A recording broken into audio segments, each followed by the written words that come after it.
Hey, preschool peeps, in case you've lost track, it's Monday. Every day feels the same. Yeah.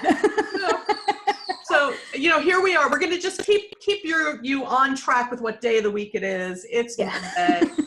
So we're back with how preschool teachers do it. And we're going to talk today about something that's coming on May 4th, starting May 4th. Yeah. Yep. Teacher Appreciation Week. Teacher Appreciation Week. It may not be what you're hoping starts May 4th, but in fact, it is Teacher Appreciation Week. Yeah. I think if ever there was a time where teachers need a little love and a little appreciation, this is it. They're working really, really hard to try and figure out how to connect with your children, with you, and to keep children's skills at maybe an even keel, even though we can't be in the classroom with them. Yeah. And we recognize that's a big fat maybe. But everybody's working lots of hours and doing emergency professional development to figure out ways to do this. I know that because I conduct a lot of those sessions myself. So I know people are jumping on as part of their school's support for them to get some professional development in what's rapidly coming out into the world about distance learning, and particularly distance learning in early childhood, which frankly, whoever thought we would have to know how to do. Yeah. Yeah. So at any rate, people need some appreciation. So Alison and I were talking about how can we do that at a distance, because having a bagel breakfast all together, Gonna work. Nope, not gonna do it. Not gonna do it. Also, not sure about like the gift cards because can't go and browse anywhere if I wanted to. You can do it online, but it's online. Not the same. And I also feel like, how would you get actual physical gifts to people other than mailing them, which you could, but I would try to forego the actual physical gift. Yeah, this is like no way to get it. Yeah, this is hard. So Alice and I thought we would brainstorm some ideas for celebrating your children's teachers who now are in their homes trying to educate. One thing I was saying to Alison was teachers have been telling me when they get emails from families, just simply saying thank you for what you're doing. We know that this must be hard for you, that they get so emotional about it. That it means so much. For me to just get a little note, it doesn't have to be a note. It's just like at the end of your email, if you say, thank you, I know this has been difficult. Thank you, you've done so much. Like, we know it's hard work. Makes me feel, I don't know, validated a little bit, or like appreciated. Be like, well, they do understand. And they're not just, that alone makes a world of difference for me. It makes me see them a little differently and makes me a little feel respected about it, I guess. Maybe I don't know, but it's warming, it's touching. Well, maybe that's what we should focus on. What will help people to feel very respected right now for the hard work that they've done and are doing. And I think I totally recognize that families are struggling. The whole gift card thing, you may not have money for a gift card, but if you've got internet, you can send an email. Yeah. Just saying, thank you so much. I know it's Teacher Appreciation Week. Again, it starts May 4th. It's May 4th, I think, through the 8th, if that's right. I don't know. I can't even count anymore sounds after this many weeks in. I don't keep track of dates anymore. I know. So, you can always decide, well, we're going to send an email. You can have your children make something and take a picture of it. Or like bring it to the Zoom meeting. If your school is doing Zooms, and just have them hold it up. Like, that's just cute. Like, we did that for somebody's birthday in my class. I'm like, have everybody make a thing. We're going to hold it up to our cameras and let her look at it. If you're doing Zoom meetings with your preschool or schooler, I'm sure most people are at this point, but even like holding that up, like, would be fine. Or take a picture of it and send it in the email. I have lots of parents send me stuff that the kids have made. It makes me smile to see what they're making. What would be a cool thing too, especially because people are just itching to get out of their four walls. You know how I know teachers who have been doing these parades through their town to wave to the kids on their lawn. It would be kind of cool if the kids, if it was the reverse and the families and kids did a parade past your homes. That would be cool. Right? And I would appreciate that because I don't live exactly like right next to the school. So that would take a lot of effort. It would mean a lot. You know, just my little group of kids coming by my house just to wave. That would be awesome. You know, that would be fun. You know, consider making signs to put on your lawn that say teachers, you know, something about teacher appreciation. I took a ride. I was telling Alison, I took a ride with my husband yesterday. We were in our car. We did everything safely. But I just needed to get out of these four walls and he knew it. So we took a little ride and there were lots of signs that were, you know, like with the rainbows saying, thank you, healthcare workers. Thank you, first responders. I think Teacher Appreciation Week, if we could flood the streets with thank you educators, thank you teachers, thank you professors, thank you all the people who've done this heavy lifting of getting my education online as best you can. I think that would be awesome to flood the streets with that. Yeah. It'd be hard though. Like I don't have a yard. So like, right. You know, but like I wouldn't mind putting something in my window. You know, like if you make me something in your window. You know, yeah. I think like, parents could send a little survey to their teachers even and say, hey, what do you need? What do you want? What do you know, and make a little, like, even if it was like a little gift basket of like, hey, here's some cool stuff for you to do to keep busy. Puzzles. Things like that. Like, we know you're at home and like, here's some things to de-stress, you know, so that you're not always just thinking about teaching and distance learning and all that stuff. That would be kind of nice too. Yeah, that would be nice if they can manage it, if they can manage it, which is, it's difficult. You have, you know, you might not be able to afford it, number one, and getting it to the person is really difficult at this time. Yeah.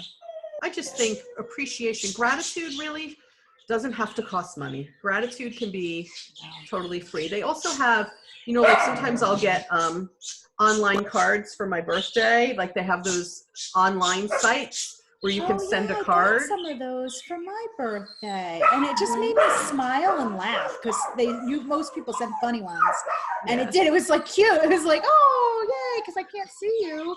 This is great. You know, I would love if the kids made a little video or something and just like, you know, sent it to me on my email, you know, like I think that. And just for like, we love you. Happy Teacher Appreciation Week. Yeah. Because one of the kids in my class sent me a video the very first week we were doing distance learning, and it was him. It was him riding on his little scooter. And the mom was like, he was just going around his driveway going, I miss you, Miss Allison. I miss you. I love you. And she videotaped it and sent it to me. I loved that video. You know, it was just so real and just so like, just to see his face and see him smiling. It was just like, oh. You know, like that made me happy. It made me feel appreciated. Made me feel missed. You know, like, so that I would love a video or a picture from the kids. I also want to put it on the radar of the administrators that I work with and just say, hey, did you know Teacher Appreciation Week starts May 4th? Have you thought about, you know, I'm seeing all these teachers put out videos to the students with the we miss you, with little messages. You know, teachers could use that too. Not only from families, but also the people they work for. Well, I know in my district, when we're there, the administration does a lot for us. You know, they put on lunches and breakfasts, and the home school association does stuff. We get like swag and stuff, like sweatshirts and t-shirts. And I know. Whatever. I even get swag. How as they're the going to do it this year? I don't know. Yep. What? I get swag as the consultant too. Like I'll go visit a school and they're like, we saved this for you from Teacher Appreciation. I get lots of swag. Yeah, it's fun, and it makes you feel like better coming to school. You're like, wow, they really do understand my work and appreciate what I'm doing for their district. So like, I don't know what they're going to do this year. I don't know how they would handle that because they can't do anything in person. I don't know. I hope they remember though. You know, I hope they don't just like give up on it. Because I was doing research for a professional development session, and it was talking about the importance of empowering children and families right now, that we all feel very out of control and very powerless. And one part about the article, it was very interesting. It talked about how part of empowerment is hope. And part of hope is gratitude. So I feel like if we help children and families to express gratitude for what's happening right now, it instills hope in everybody, the teachers, in them. Gratitude makes you feel hopeful. And so I think that Teacher Appreciation Week couldn't have come at a better time, because I think we're at a point where people are just like, this is just drudgery already. A lot of people are feeling like, is there any hope of me getting out of here and being able to lead some semblance of a life? And so I think that's why we saw, my husband and I, the weather was nice on Saturday, but at least we, when we went out on Saturday to take a ride and to be out and about a little bit, at least there were other people doing the same. We could see them. Nobody's getting out of their cars. Everybody's just kind of streaming down on the path we were on, and riding and looking. And, you know, I think people need to feel that hope. So being outside gives you hope. Being grateful gives you hope. All that hope gives you empowerment to know that your future can be in your hands and you can make good out of this. So hopefully all that positivity will kind of help everybody, not just teachers. I think that's true. Like in my district, they did do one of those teacher parades where they went around to all the students, and they said that it helped the teachers just as much or maybe more than the students probably, because it made them feel hopeful that they would see each other again, and that they did see each other, and that it's just a short-lived thing. That, you know, like, I think it also made them feel hopeful that they were able to still kind of gather even though they were distanced, you know? I mean, I think it gave them hope for the future, that it's just a temporary, it might be a long temporary, but it's still temporary. We're not going to be like this forever. You think? I hope. I don't know. I feel like I'm reaching some sort of resignation where I'm like, all right, I'm getting used to being here. I'm not sure what it's going to feel like to get up in the morning, get in my car and run somewhere. Am I ever going to be sitting in traffic again? That'll be unpleasant. I also have this fear of that too. So like, as much as I hope for it, I also am like, I don't know if I'm ready for that. I think I did get kind of like resigned in this, like, all right, if this is the way it is, then this is the way it is, like, kind of thing. But I don't know. It's so hard. It's like so many different emotions run through you on any given minute, honestly. Like, there's some days I'm like, oh yeah, this is great. I'm fine. I don't understand and then there's other days I'm like, oh my God, I don't know if I could do it anymore. Like, there's like this, I think we're all going through that. Yeah. And I think a lot of people are going through it. Yeah. So to have hope and appreciation, that would be like, just to brighten someone's day for like a minute. Even, acts of kindness. Life is all about acts of kindness. I know for me, if I do something for someone or appreciate someone, it makes me feel as good, if not better, than that person. True. So I think it is all about the acts of kindness. Yeah. You know, and I hope that people are able to take a few minutes and remember May 4th through the 8th is their teachers who are still teaching certainly deserve to be appreciated. And even those who were closed in childcare centers and are not able to teach now because they were told not to teach, they still need your appreciation. They need to know that you remember them and you appreciate everything that they've done. The teachers teaching online or sending things home on a steady schedule or whatever they're doing. Folks, this takes so much plotting and planning and thought that it makes our brains feel heavy, those of us who are plotting and planning. So I hope that you will take time to express that appreciation, because this could have gone a whole different way. I know that online learning, or I think anyway, online learning can't replace the classroom, and everyone's just trudging through it the best we can. But this could have begun, I think, now looking back, now that we have a few weeks distance, right? We're going, where we live, we're going into week 7 of this. So now that we have like 7 weeks of distance from the beginning of it, I can see how this could have gone even more wrong for education. For sure, yeah. for I sure. think we really, as an educational community, did a pretty darn good job in an emergency situation in the middle of a Yeah. crisis that we were all And- having. And quickly. Yes. Because I don't Oh my think God. you realized how like quick we put this together. You know, I mean, it was fast, at least in my district, very, very fast. It was like rumors one day Yep. to like, oh, by the way, you better plan and have it ready for tomorrow. Oh, by the way, we're doing it. You're like, oh, okay. We got that all done quickly. And a lot of people did. So that in a way is amazing. It could have gone totally different. It could have gone really, I mean, if we think this is a struggle, it could have gone really, really poorly. And at least people had the foresight to say, or most people did, to say, we need to figure out how to continue to reach out to these kids. Because in the beginning, we didn't realize that at week 7, we would still be sitting in here.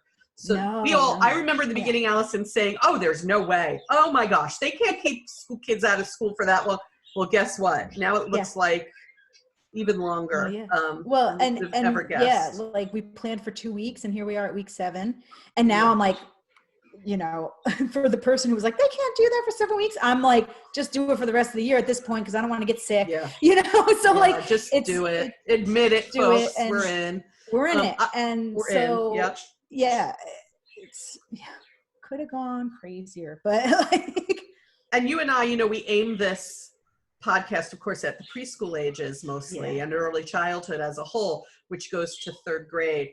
But I want to point out on behalf of my colleagues and I who teach higher ed, who teach credential courses, we also, it's been tough. And I actually teach for a university that I'm always teaching online, and they're set up that way, and it's still been tough. We have students who are struggling, who are losing family members, who we have to support in ways we never had to support before. Deadlines now are like, what's a deadline for the students because they're struggling. And we've had to adapt our contact with students, the ways in which we try and get support for those who are really emotionally and financially struggling. You know, it's been, no matter what age you teach, from young children all the way through adults, it's unprecedented. So we have worked really, really hard, and I hope that people take a moment to just do one small act of kindness for all of you out there and just say, hey, thanks for all that. We appreciate it. And we're going to appreciate seeing you in person, hopefully sooner rather than later, though, with summer looming. I mean, we're ending April this week. So with summer looming, who knows? But hopefully people will figure out a way that within their means and their ability that they're able to say thanks to an educator and to administrators and to whoever they work with who's helping to keep this wheel turning. Anything else you want to add, Alison? No. Alison just wants somebody to like give her a praise. I actually don't know if I would want that. I don't know. It might be fun, but then would I be okay with them just like driving by on my one-way street? I don't know. It's weird times. What I really would love is like videos and photos of the kids. That I would love. Because that I could keep and I could cherish that forever. And anytime I'm sad, I could just go, oh, let me play that video. You know, like that I would love. That would be awesome. There you go. All right. So we're going to ask you to subscribe, share, review the podcast. Remember, these are unusual episodes. We hope to get back to our usual sort of topics and schedule eventually. But we realize that as information comes out, we want to provide it to people. And I would just like to be able to use our opening music again. Maybe we'll figure out a good time. Especially since we have the new opening music, which is really cool, which I know. I miss it. But we wanted to stand apart in this time from our usual programming. So we're standing apart for now, and we're going to continue to schedule. We actually were looking at our stats today, and wow. Yeah, over the past week, we increased by like what? More than 1,000. More than 1,000, I think. Even I know, and people aren't even in their cars listening to podcasts at this point. So We're so appreciative of you. We want to say we appreciate you. We thank you. And we'll catch you on the next Coronavirus Chronicles on How Preschool Teachers Do It podcast on YouTube or on your podcast provider. Bye. Bye.